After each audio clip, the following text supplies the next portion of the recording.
Hi, I'm Alex Archbold, and I've been buying and selling antiques since I was 9 years old. From basements to scrapyards, I'll look just about anywhere I can to find lost antiques and collectibles. And sometimes I'll go big and buy everything. I never know what's going to happen or who I'm going to meet. This is our life, this is our adventure, and this is Curiosity Inc.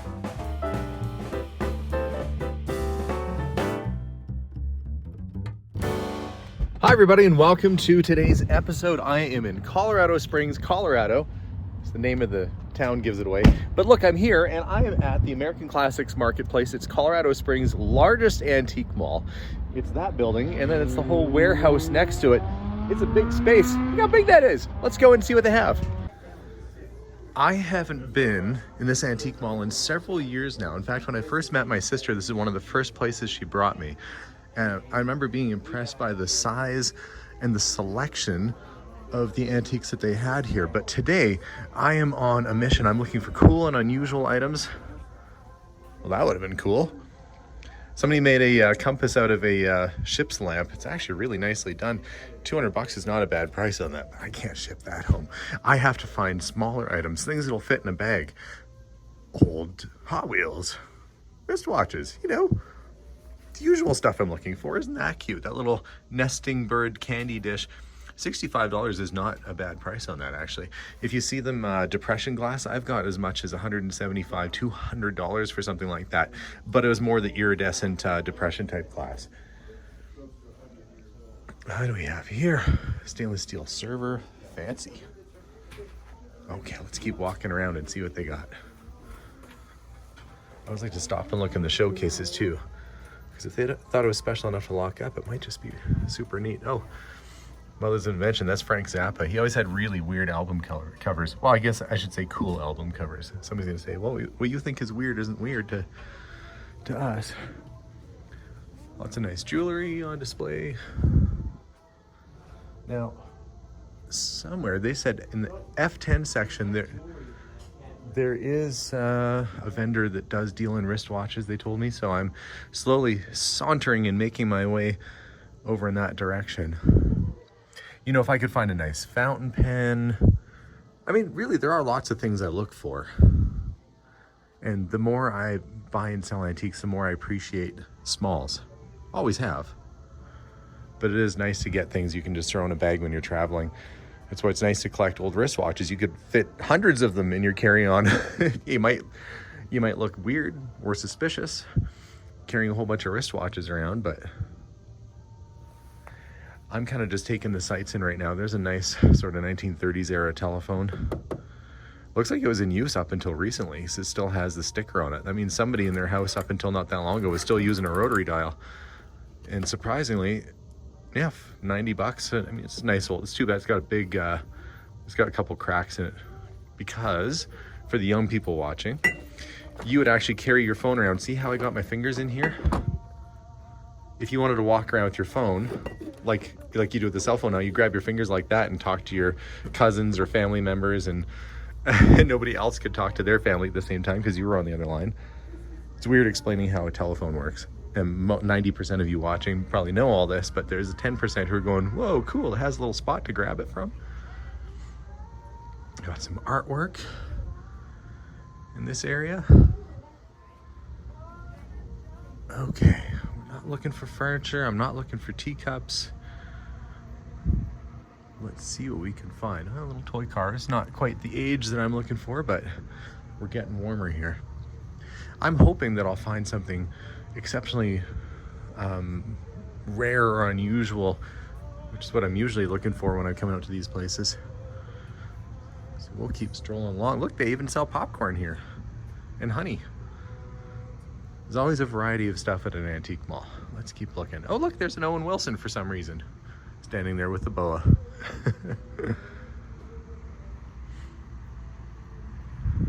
Got some martini shakers, Moulin Rouge theme.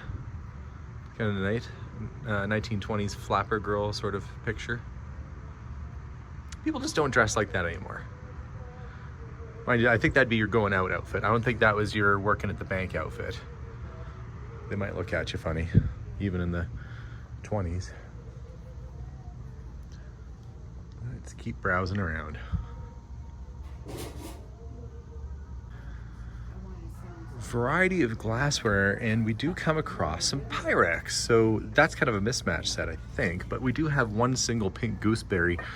That is a good piece. I don't see the price on it anywhere, but you'd have to collect the set to get them all. There we go. Oh, it's $100 just for the one. I was at an antique store just the other day. They had the whole set for $140. Probably should have jumped on it, but I don't want to be shipping glassware because it probably won't come in the same piece. There's a nice little ceramic Christmas tree. Those are always popular. $34 is a good price on that too. Just needs a few little bulbs put in there. Volume control kit.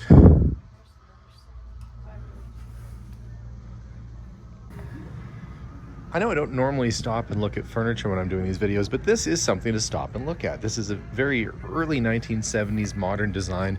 These are form plastic chairs.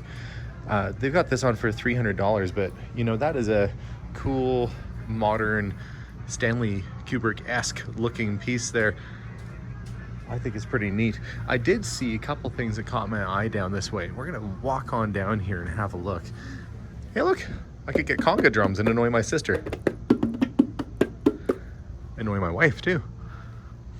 It's a nice archtop. It's K. Archtop guitars. They've got the F holes cut in them generally. You can kind of see it's got a bit of a curve to it, so they call that an archtop guitar. This is a price of $129. It says as is, so it might be pulling from the neck or not sitting right. There's obviously some kind of problem with it, but it's a nice vintage guitar. And that's a very fair price. That kind of caught my eye. And this must be the Mafia case because you've got the violins and the guns. This is not a tiny violin. We've got some watches and some rings. Or is it supposed to be a gun and a violin case, not a violin and a gun case? I think they got it backwards. Oh, I can make myself laugh. Oh, here's some, look, there's some more Pyrex. There's your primary color partial set. You've got jadeite bowl down there. And this is the Amish butter print. My wife was collecting this. She does have a whole set now. That's a really good bowl, actually. Yeah, they got $29 for that one bowl. But the pink gooseberry set, I should have bought it when I saw it at the other store because that was a good deal. I would just have to figure out how to get it back home again. A few little Hot Wheels and things. Some little knickknacks on the tables here. I know if you see a seltzer bottle like this, they have this wire mesh because the earlier ones didn't have that, and sometimes it would have a tendency to blow up and shoot shards of glass everywhere. So the later seltzer bottles, probably from the 1940s on, really had this sort of chainmail mesh that went around it to prevent that from happening. So if you see something like this, that's probably more 40s, 50s and up kind of era. The ones that are worth a bit more are actually just glass, and they'll oftentimes have the name of the bar or the business etched right into it. And that's where you start to see a little bit of increase in money. And some can be quite valuable. There's quite a few seltzer bottle collectors that are still out there. A lot of the glass collectors in general are really out there in action looking for things still. So I always kind of keep my eyes open to see what there is lying about. Now, here's something that you might be able to find easily or readily at yard or garage sales or in your grandma's pantry. Art glass from the 1950s to 70s was overlooked for many years, and other than perhaps like some chalet pieces, you know, they really didn't go for much, but they're starting to gain in value, and why not? They're beautiful, they're iridescent, they've got great colors, and just look at some of the designs you can get on these things. So if you see some art glass sitting around somewhere, you might be surprised. If you pick it up, it's generally an easy sale. They still make great decor pieces even today. You find the color that matches the color you got going on with your house, and away you go. I've always thought they were neat, but it's one thing to look for when you're looking for this type of stuff is that often these little bits and pieces that kind of protrude out can get broken, so you have to look for hairline cracks because that'll destroy the value of an item like that. They're quite fragile, of course, being glass, but super cool. I noticed that they're doing a promotion right now, and a lot of the booths are marking 25% or 20% off, including the booth that has all the watches, which is the one they were telling me about. So I'm gonna have a little look here and see what they have. 50s Benrose, Hell Brothers, Elgin, a little variety. But what I'm looking is more for diver sport watches, which if you collect watches, you know why, because that's what everybody likes. I remember when Movado was the big deal back in the early 2000s. I don't know if it's a big deal anymore, but this fellow has quite a number of watches and he's put them in these little display boxes, which is kind of nice.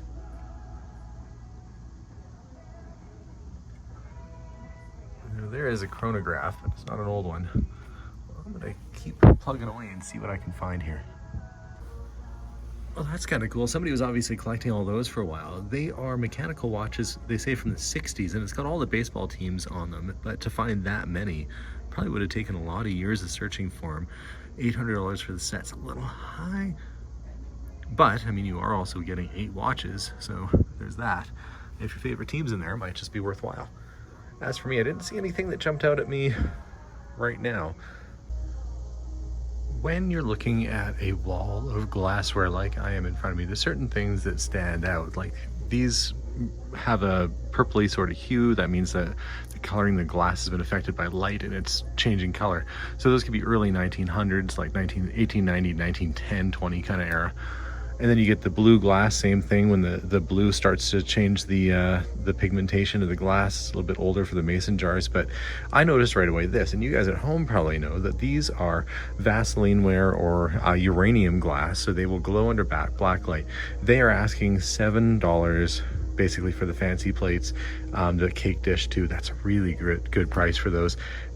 Back home, those would be like $35, $45 a piece. So really great deal. But like I said, I'm not bringing back glassware, so I'm just going to drive myself crazy looking at all this cool stuff and not buying it. I've got to start focusing on things that I can bring back home with me. But it is nice to see that there are some deals on some really neat pieces. Records, of course, always popular. Sometimes you find some really interesting album covers, and this one kind of stood out. They have it on display there. Danny Michaels. You got the guy with his double neck guitar. His buddies are all in that Lincoln that's been painted gold. It has giant horns on the hood. It's got a horse on the back. It's got a rifle. I mean, nothing like adding weight to already a 10,000 pound car. And then you got this girl who's not wearing a helmet. It's the least of her problems. She's got a gilded Harley Davidson that's got silver dollars all over the front. I wonder what happened to that bike. Anyway, that cover, you know, the stuff that they did for an album cover back then. I kind of noticed these old lunch kits from back there, not in the greatest shape. You've got Pink Panther, the Mickey Mouse Club, but this I've never heard of. Sid and Marty Krofft present the Krofft Super Show featuring Electra Woman and Dyna Girl. 1976. Anybody remember that? I don't remember it, but that's a little bit before my time. $75. It's just got to be such an unusual thing. Keep on looking. Now here's a cool piece. It's the Marvelous Mike tractor. It would have had likely rubber tracks that went around it. It's a mechanical wind-up toy, but it has this little robot that works as little levers back and forth to make it kind of turn and move forward and back. It's such an interesting thing. Saunders, Illinois, not something you see very often. Like the patent date on this, 1954. Right around the time that space was super popular. Asking price on this, they're looking for $75. But look at the jumbo toy. It's the size of a Tonka. I think that's just super cool. Look at this now. That is an anvil. You got to compare to the size of my foot. It is likely out of a blacksmith shop. It's a huge anvil. If you ever have one of these in your garage or stumble across one, grab it. The asking price on this bad boy, wild guess, $3,250. Anvils are not cheap, but they are in demand because people still use them even today, and the older steel is much superior to what we have now. So keep your eyes open for anvils, or for dropping anvils. You might find a cartoon rabbit in the ceiling trying to play a trick on you. We'll do one last round of the mall here and then head out, but seeing lots of neat things today.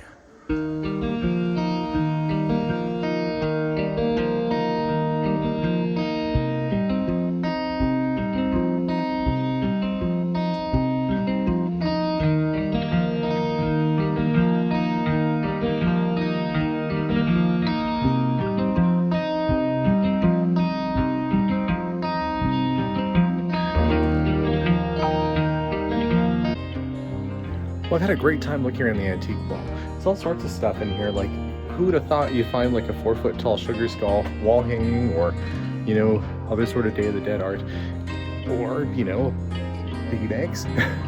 All kinds of weird stuff. It's a great time, great fun. If you have a chance to come and check it out, there's a lot to see in here. I think I've just scratched the surface. There's still a lot more I haven't even seen inside this space, but a lot of fun to come and visit. So come check it out when next time you're in Colorado Springs. As for me, guys, I'm going to sign off. Hope you like our channel. Hope you like these sort of walkthroughs and tours. Subscribe to the channel if you haven't already, and we'll see you guys soon. Bye for now.